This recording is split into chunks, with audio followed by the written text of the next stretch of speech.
Welcome back viewers, ladies, gentlemen, non-binaries and anyone with ears or other sound detection organs. Hope you enjoy. We are continuing with Chaos and Mayhem written by Lord Henry 7878. There is a link to the playlist in the doobly-doo. Chaos and Mayhem, a sexy space babes story part 14. The Baltimore School of Massage had once been one of the most prestigious institutes to teach massage therapy in the world. A certification from here would make you desirable to any sports medicine clinic or other massage-related business anywhere in the world, just about. Hundreds of massage therapists, physical therapists, and sports doctors graduated from here every cycle. The Shilvati, though, had no such concept. Their closest word meant sensual touching, and with a name like that, they reasoned, the place had to be a whorehouse. And they did their best to make it so. Across the street, Uncle Bill stood on the roof of a liquor store, hands in pocket as he watched a figure. This dark grey-clad individual sat behind a rooftop AC unit as he assembled a rifle.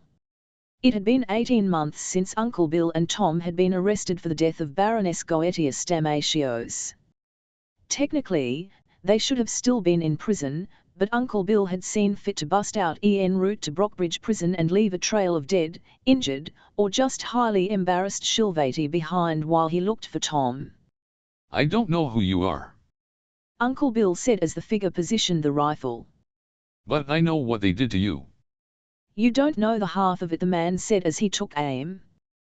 Wind is, he licked his finger and held it up. Pretty slow. Uncle Bill waited for the figure to finish up. Damn it. Not here tonight. Guess you can fill in some holes then. Honestly, all these secret operations with this guy reminded Uncle Bill of something that had happened when he was still CIA. Shortly before the fall of the Soviet Union, he'd been investigating a supposed USSR black site in Siberia. Rumors flew around about advanced weaponry and super soldiers, but Uncle Bill always thought that was a little silly. Science didn't make super soldiers, life did. As he followed the operator back downstairs, to the basement, he watched the man take off his mask. Uncle Bill regarded the burned, scarred face in front of him. When he opened his mouth to speak, Uncle Bill could see tombstone-shaped chunks of metal. Life had dumped on this guy. You want to hear the story? The rest of it? He rasped as he disassembled his rifle. 18 months earlier. I sat in the back of the prison transport in the aftermath of the Baroness's death. And there it was. The final thump as the dropship landed, the hatch opened, the guards stood up and walked me out. There wasn't much to check in, I was stripped and my few items put in a box. I could tell the guards were leering as the, thankfully male, doctor examined me. I was finally walked out of the prefab medical wing into the prefab cell areas and roughly walked through the hall into a cell. It must have been a Shilvati prison, everything was purple. Hey, a bald, tattooed man said as he did sit-ups while hanging from the side of the bed. What's your name? I just stared at him. Suppose I had no reason not to trust him. Tom. Jeff. Good to meet you. Same. Though the circumstances could have been better. So what are you in for? He asked next time his head came down. I didn't say anything, I was still mentally reviewing what had gone down. You can trust me, he said next time he came down. We've all done something to hurt the Shilvati. It's what they say. I guess he wasn't going to let up. I killed the Baroness. I don't know what happened, but he fell from the bed frame, landing on his face. And I thought we were all political prisoners, he said when he got up. And from that, I was guessing he didn't do much. I was busted for something I might have done had they given me time. Yes, I wasn't paying too much attention, I had too many sheets to set up. Before the shill I was at DARPA working on railguns for the Navy. I zoned out after this, but he was using all sorts of metallurgical words. In short, he said, we never figured out how to stop the barrels melting. And they busted you for that. Apparently that made me a danger. My cellmate got back up on the bed frame and started the sit-ups again. Those bitches. I sat down and set my own stuff up. Let's see, I'd seen this in movies a bunch of times. I started sharpening my toothbrush. I bet the guards have already paid off the other prisoners. We're gonna have to fight for our lives. Dude, you're kinda scaring me. My cellmate, number 2406, stopped his sit-ups. Dude, I killed the Baroness. That's a little different from something I might do. I continued sharpening as an alarm went off.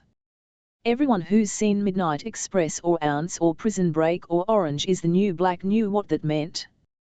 We all filed out of our cells and into the hall. And what do you know, it was Robot Hands. I gave her what I hoped was a grin that said I'm coming for you and wasn't just a creepy grin. Robot Hands just shuddered and continued with the count. Once the guards were done, we all filed down to the cafeteria. It was lunchtime. So, remember I said the prison was a bunch of prefab buildings? That meant I got a chance to see where we were. It looked like we were near the Potomac River. If the road in the distance was the one I thought it was, then we were in Howard County. Then we got to the cafeteria building. I don't know what I expected, but this was just about it, to be honest. Tables, kitchen, food. Also a bunch of guys were staring at me. Yo Jeff, I cautiously got my food and sat down. Sure enough, the eyes followed me. I cautiously took a bite. Why are they staring? Jeff took a bite. A bunch of the prisoners do favors for the guards in exchange for certain leniencies. A bunch were walking over. I swear I could see the guards smirking as they walked out. Oh yeah. Yeah. Jeff got under the table. I'd say you're in danger. His voice was muffled. Any help? I picked up my tray. Sorry man. I'm not a fighter and I'd hate to get on their bad side. Of course. I slammed my tray into the first guy's nose, then swung it down on his head. Unfortunately, his two buddies held me down on a table. I fought and struggled as a fourth guy filled a cup with hot water and tossed something in. Things didn't seem good. One guy held a piece of broken glass to my neck and the prisoner with the cup tossed his contents all over me. Nobody seemed to notice my screams as the burning paste stuck to me. The prisoner with the cup refilled his paste. Another guy held my mouth open as they poured more of the paste down my throat. My screams turned to choked whimpers before I blacked out. Back in the present. Uncle Bill ate something from a can. Turns out the guards had paid off the prisoners. The man said as he finished cleaning the rifle. So the guys did a napalm attack. Did you know it's possible to make napalm in prison? Well, they call it napalm, and it's the same basic idea, a burning paste that just sticks to you. Uncle Bill nodded. He had heard about that before, hell, he'd used it. So how'd you wind up getting the teeth? This mysterious canned good wasn't half bad. That's another story. The mysterious operator opened his own canned food. A few months later. We have a Shilvati doctor to thank for that. Gave me my new voice. Uncle Bill was starting to suspect who this was. As the months passed, I knew I was in danger. I also knew what I had to do. In order to not get my face melted again, I had to become the baddest of the bad motherfuckers. After lights out, I punched the walls till my knuckles bled night after night. I got ripped. Jeff helped me here, he knew all sorts of decent exercises.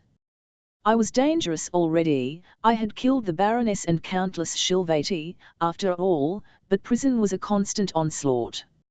I'm pretty sure the guards had paid off half the population. I got a lot of practice. Pretty sure I would end up leaving a permanent dent in a guy's skull. But when the guards join in, that's a whole nother something. I was on my work detail at the time, mopping the floor when the guards accosted me. What do you want? I sighed as I mopped the floor. Mr. Spot. One of the guards smeared her big dirty boots across my nice clean floor. I sighed and mopped it up. Out of the corner of my eye I could see a bunch of prisoners with shivs filling up both sides of the hall. And what are they doing? The guys were crowding us.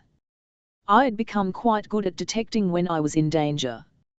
To put it shortly, my spidey sense was tingling. This wasn't good.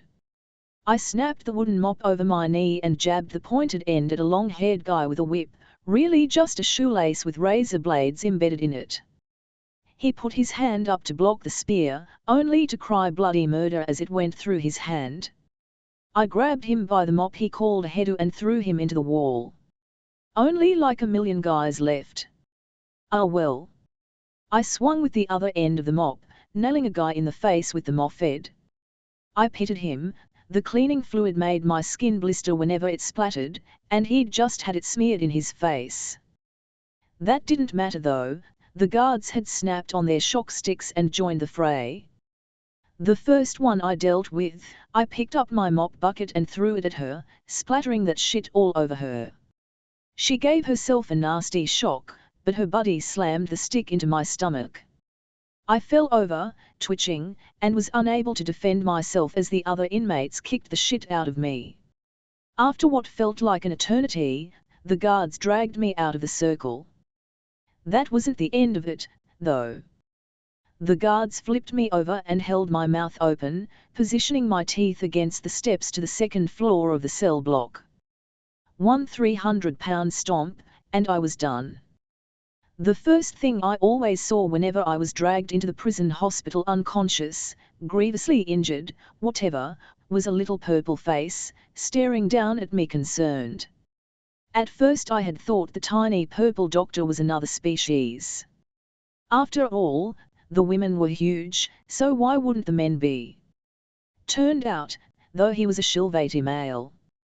He was the one constant. Him, and a lot of pain. That was extra abundant this time. My jaw hurt so bad I couldn't think. I gingerly felt my face.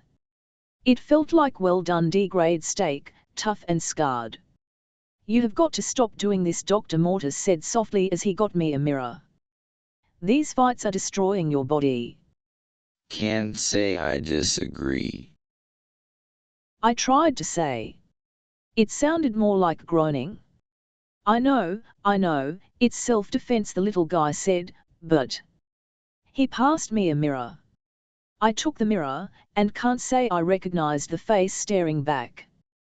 One eye was painted red from burst blood vessels and still oozed. My face was covered in scars and bruises and a few burns left over from the napalm, and my jaw felt weird, clunky and just wrong. I opened my mouth and just about dropped the mirror. "Most of your teeth were gone," Dr. Mortis said softly. "And your lower jaw was just about destroyed. If I'd had a proper operating room, I would have replaced your jaw in a heartbeat." He sighed and took a seat. As it was, I just had to repair the damage best I could. "Least your new steel teeth make you look scary as the Sea of Souls. Should do you some good around here." I finally got the strength to rasp out a few words. Thanks, Doc.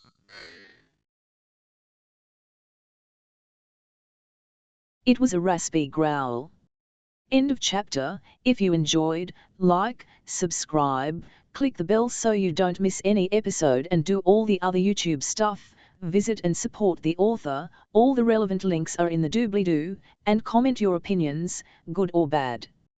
And I'll see you next time. And as usual, have a wonderful day.